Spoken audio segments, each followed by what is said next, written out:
au départ, il y a eu la méthode catalyse. Elle a été mise en place dans une action qui s'appelait Projet concerté du Doubs, en 1989. L'idée était vraiment de monter des projets concertés entre acteurs. C'était tout à fait neuf, que des acteurs, face à un problème concret, on en a discuté hier, s'accordent sur un objectif, s'accordent pour partager leurs moyens et pour exécuter un projet.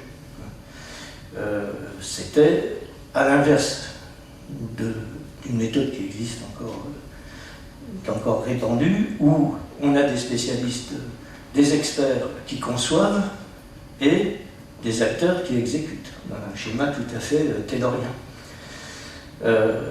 Là, c'est exactement l'inverse qui était recherché. C'était une expérience qui était appuyée par un programme européen et un programme de lutte contre la pauvreté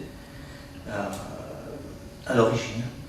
Et puis très vite, les premiers diagnostics à l'échelle du département du Doubs ont montré en fait que, c'est intéressant pour l'éducation, c'est que le principal problème, la principale difficulté concernait les jeunes. Quand on faisait des analyses, on voyait tout de suite surgir les problèmes des jeunes avec les problèmes de l'emploi.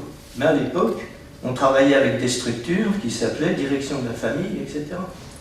Et donc les jeunes, il n'y avait pas de problème, ils étaient dans leur famille. Problème de logement, non, ils étaient hébergés. Problème de santé, la famille était là, puis ils étaient jeunes, encore une santé, etc. Problème d'emploi, ça viendra, etc. Donc tout ça, ça a été démonté par les premiers diagnostics, et on s'est aperçu que les premiers problèmes, c'était les jeunes. Mais si on parlait de développement durable, de générations futures, etc., on mettait bien l'accent en plus sur le problème.